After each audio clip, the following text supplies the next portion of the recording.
A unit that needs no introduction, our first ever limited harmony carried by the army of 8 billion Sims. At long last, here comes Ruan Mei.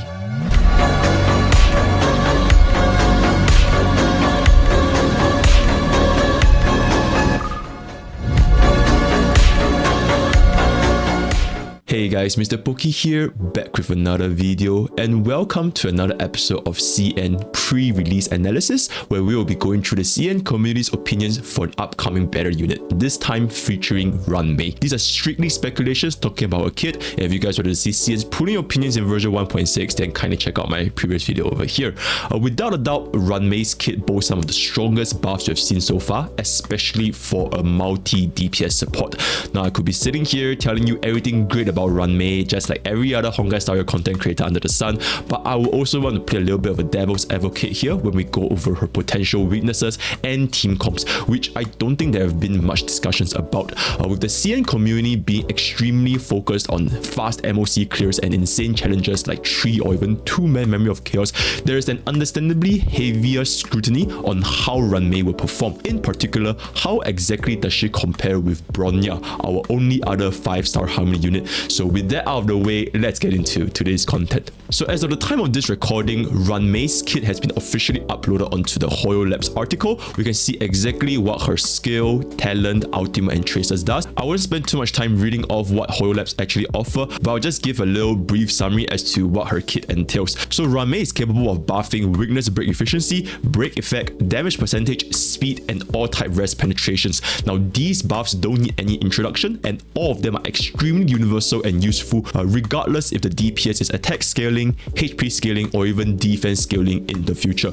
Her 3 traces, which has been revealed, is the team-wide break effect increase, energy regeneration per turn for herself similar to Ting Yun, and an increased damage percentage buff based on how much break effect Ruan Mei has. Nothing much to go over without knowing the actual values of her kit, but essentially stacking break effect looks to be a must for Ruan Mei, especially with the 3rd trace. Ruan Mei's technique is also reviewed to allow her to cast a skill for free at the start of battle, which means that she'll instantly gain 30 energy for free, and this will likely increase with energy regeneration sources. Depending on Ruan Mei's maximum energy, we might see some really fast ultimate rotations, possibly even a turn 1 ultimate, which is extremely important for fast endgame clears. Something that players should notice at this point is that Ruan Mei's skill and ultimate tied to her own turn, and we can see this from a skill with the 3 blue lights indicator after the skill cast, refreshing it from 2 to 3. From Ruan Mei's ultimate, it was explicitly stated that she deploys a field that lasts a set number of turns, and this will very likely have the same uptime calculation as Luo Cha's talent.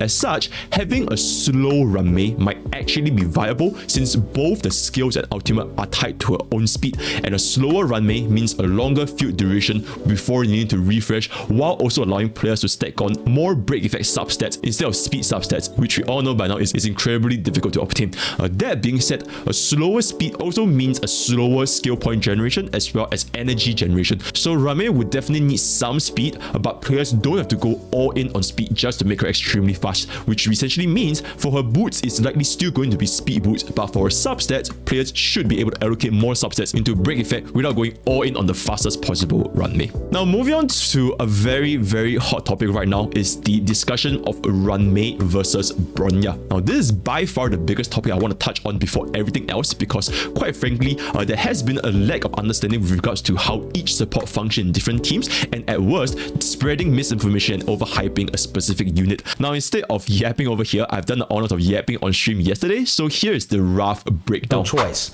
Ruan Mei's way higher. She's way higher than Bronya. She's way higher than everyone. That's completely capped. Ruan Mei, she is not the Omega Giga power creep. She's not power creeping the hyper carry team comps. I can say that with absolute confidence right now. Hyper carry team comps with Bronya as well as another support unit, they're still gonna be really fucking good. She is like the enabler to duo DPS comps. She enables duo DPS to actually become competitive. Because let's be real, right now, the only competitive duo DPS comp is DOT units. That is the only competitive duo. Every other DPS units you have, pretty much hyper carry. Okay, maybe Topaz with like Clara and Himiko, but even that is like really stretching it. Most of the time, you just rather run Bronya plus a support plus a hyper carry, and you're just gonna pack house, right? You just clean everything. 精流, Sile, Imbibitor Lune, Argenti, Jingyuan. All these units, they are pretty much hyper carry team comps, right? Whether you run Bronya, whether you don't run Bronya, they're all hyper carry team comps. But what Ruan Mei essentially allows you is that now we can actually potentially run dual DPS and still have a pretty competitive clear speed with hyper carry. Oh, I have Ruan Mei and therefore she's gonna completely replace Bronya because she's better than Bronya in every single way. That is not true, because in a hyper carry team comp, Bronya will still let your main DPS do more damage solely because of the fact that your Bronya has extra turn mechanic. Yeah, like Gacha Smack is like, oh my god, res penetration is so good, right? It straight up increases your damage output by 30%. You know what's better than 36%? Having a whole ass turn. Having a whole ass turn is infinitely better than having a 36% damage increase, especially for hyper carry. Not only do you get a straight up double the damage, not almost double the damage because you deal skill twice, you get more energy regeneration, you get the damage buff, you get the crit damage attack buff, you get everything in Bronya, right? So in a hyper carry scenario, Ruan Mei will not win Bronya. She will not. In a dual DPS scenario, that's when Ruan Mei is gonna absolutely blow the fuck out. Because let's be real, Bronya, not that great. You would never run Bronya in the dual DPS, right? Even in the current dual DPS comp, you would never run Bronya. You will probably either run Pella, Asta, or maybe Yukong if you can let both your DPS gain the buffs, right? So Ruan Mei is essentially power creeping Asta, Yukong, Pella. She's gonna be replacing your Asta, Yukong, Pella as the best dual DPS support. And for a dual DPS team comp, you are already stuck with 2 DPS and 1 sustain. So you realistically only have that single slot left to be used for your support unit. And that single slot is gonna be Ruan Mei. She is not a direct upgrade to Bronya. She's not the SSSSS tier that everybody is like, oh my god, she's absolutely insane. She is what makes dual DPS comp competitive. You could use Ruan Mei with Bronya, with your sustain, and then you throw in the hyper carry. And that is the possible team comp. Hyper carry, Ruan Mei, Bronya, and sustain. But is she better than Bronya? I disagree when it comes to hyper carry. So in summary, as well as with CN's opinions, Bronya is still the undisputed support for any hyper carry setup because extra turn is just that good, while Ruan Mei will be the undisputed support for any dual DPS setups such as 2 follow-up attackers or 2 DOT units. Now, while players can run both Ruan Mei and Bronya on the very same comp for a hyper carry setup, players will not replace Bronya with Ruan Mei if they want to see the highest possible damage in the hyper carry setup. And we don't even need numbers to prove this. Aside from the attack percentage, damage percentage, and crit damage buff that Bronya provides, extra turn itself for our hyper carry DPS is straight up doubling our DPS output, as they can use their skill twice or getting 1 entire action earlier to use their ultimate sooner. So for the best playing experience, players should split up both Bronya and Ruan Mei into 2 different teams for Memory of Chaos, one side having an excellent hyper carry setup and the other side opening up to a potential dual DPS setup, not replacing Bronya with Ruan Mei for hyper carry. We will see how this speculation goes when she's eventually released, but for now I will die on this hill. Now, with regards to Ruan Mei's niche and usage, which is also related to the previous point, is that her purpose is very clearly defined as a solo support to buff dual DPS or DOT team comps with her team-wide weakness break efficiency, break effect, damage percentage, speed, and all res penetration. So why I say she's a solo support is because in most dual DPS setups, your 2 slots will be reserved for your 2 DPS, as per the names are just dual DPS, and 1 slot is going to be reserved for a sustain unit. So Ruan Mei is really the only slot here that can be inside a support category, unless players want to use 2 DPS with 2 supports. Now, of course, this is not recommended, especially for new players, if your team is not strong enough to tackle the endgame content by completely forsaking a sustain unit. But that being said, her ultimate is stated to have a mark triggered when enemies attempt to recover from a weakness break, which further delays their action. And as such, it may be entirely possible to run a team without a sustain unit and just rely on this sort of crowd control ability similar to imaginary break effect to negate the damage received and hopefully defeat the target before needing sustain. So there might be a potential situation where we just don't use a sustain at all and we still clear the enemy just because of the delayed weakness break. Now, of course, Ruan Mei can still be ran in a hyper carry setup, especially if players do not have Bronya. It's actually the best of the remaining picks from all of our 4-star Harvey support characters, if you will. Our speed buff will still benefit other supports and sustains, while weakness break break efficiency can help not just the DPS but our entire team to break faster, assuming that we are on element. Lastly, all rest penetration buff will always be extremely valuable since it is calculated on a separate multiplier, so Ruan Mei's placing a hyper carry comp is still potentially good enough, but just not good enough to replace Bronya entirely. Now, as of the time of this recording, Ruan Mei's Lightcone has been officially released, and we can pretty much come up with some rough relic guidelines as well. For a signature Lightcone, it falls under a similar category as Jingliu and Imbibitor Lunae, extremely beneficial for Ruan Mei herself, but not so much for any other harmony supports due to the need to stack on 150% break effect for the 1 skill point recovery. So for any other supports, we essentially need to stack on 90% break effect after minusing 60% from the Lightcone, which is equivalent to roughly 15 break effect substats, or 12 if we're going to be using a 2-piece teeth.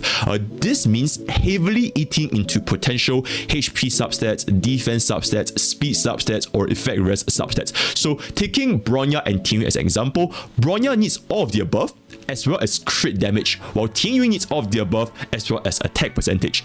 Yukong and Asta, they would both prefer Coggers or Memories of the Past respectively to ensure timely ultimate. So really the only other harmony support could make use of Ruan Mei's Lightcone is Hanya, who doesn't really care for a specific stat other than speed or a specific Lightcone. So if we do not care about this 1 skill point recovery, it means that Ruan Mei's Lightcone is essentially a 24% team-wide damage buff and a team-wide 10 energy regeneration per wave, which is basically 20 for Memory of Chaos, more for Pure Fiction. So at the end of the day, this Lightcone itself is not really insanely universal, but at the end of the day, Ruan Mei herself as a unit is just so strong and so powerful that players could definitely consider pulling the Lightcone for her.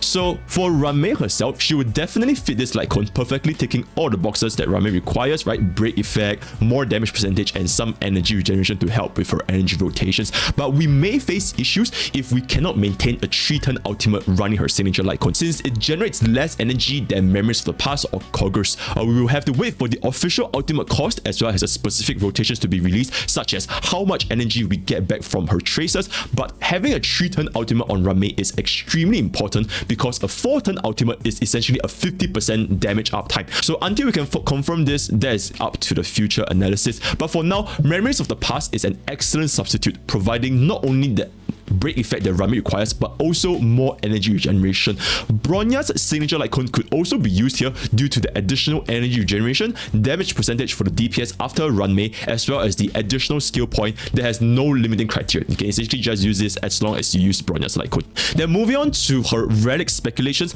after revealing that Ruan Mei wants to stack on break effect, as you can see from her third major trace, the most direct choice and obvious choice would be to run a 4-piece teeth set along with 2-piece Talia for the maximum break effect possible, while stacking some HP, defense, and speed subs to get her going, just like any other support. However, CN also believes that Ruan Mei's best in slot is still a 4-piece hacker space if players manage to get some excellent break effect speed subs on their relics, which reduces the need for teeth and Talia's break effect. A 4-piece passerby could also be considered for Memory of Chaos tryhards or Pure Fiction tryhards, going for the fastest possible clears, with the extra skill point being extremely valuable in some cases. 2-piece Penacony and 2-piece Vonweg adds on to an energy rotation while giving some additional benefits, with Penacony for ice DPS and Vonweg for just general usage, while Fleetless and Q also adds on more damage to our DPS, assuming that we do have the criteria of 30 effect rest or 120 speed. Going into her team speculations, Ruan Mei is no doubt an extremely powerful support that can essentially fit into any team comp, since she does not offer attack buff but damage percentage, rest penetration, and weakness break efficiency, which is pretty much good for any DPS regardless of their scaling. However, Ruan Mei's best team comps to see the highest value will still be dual DPS setups. There are 3 possible team comps that CN have come up with as of this moment. The first of all being the DOT team comp with Kafka, a DOT unit, and Huo Huo. So Ruan Mei is likely to be a best support for a long time to any DOT team comps, essentially replacing Asta completely. Her buffs cover both DOT units, and DOT is the largest benefactor of break efficiency, as Kafka can trigger break DOT damage as well. Rest penetration and damage percentage all scales with DOT, even if in the future DOT units are scaling with HP or defense instead of attack. And lastly, her speed buff is just the icing on the cake. One potential downside for DOT units is that they may have differing elements, and the second DOT unit might not reap the benefits of break efficiency or break effect from Ruan Mei. Seeing Kafka is essentially fixed for the future of DOT due to her triggering any DOT effects. So if the enemies lack a lightning weakness, then Kafka will only act as a DOT trigger and she will not improve our break time. Moving on to the second team comp is going to be a follow-up team comp with Topaz plus Doctor Ratio or Jingyuan plus Huo Huo.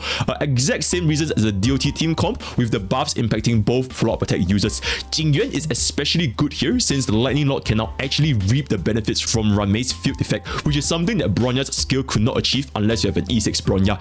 Follow-up units in general also break really fast with their frequency of attacks, but their potential downside is also differing elements, such as the second follow-up unit not reaping the benefits of break efficiency at all. In order to directly target this common weakness shared from both teams, here is another potential team, which is the Quantum Girls with Sinlei, Silverwolf, and Fusion. Silverwolf perfectly fixes this issue with her weakness implant, allowing our entire team to reap the benefits of break effect and break efficiency. Silverwolf herself can also start to pivot more into a sub DPS, as we have seen from break effect Silverwolf, or even a semi-crit DPS Silverwolf, especially for E2 and above. One potential downside over here is that Sinlei has massive damage percentage buffs in her kit herself with Resurgence and Traces, so Ruanmei's damage percentage may be a bit wasted on Sinlei, but a very quick solution to this is giving Sinlei an attack percentage sphere instead of a quantum damage sphere.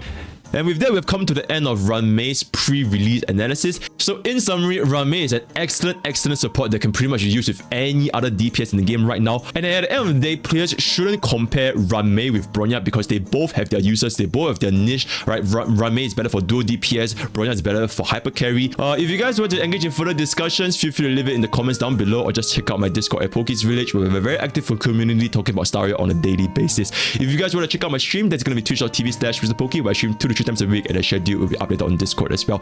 With that, we have come to the end of today's content. All the best for your Ruanmei pools, and I'll see you guys next time. Take care. I genuinely cannot believe this shit. I genuinely cannot believe this shit. I genuinely cannot believe this shit, guys. Did I say how I genuinely cannot believe this shit? I genuinely cannot believe this shit, guys.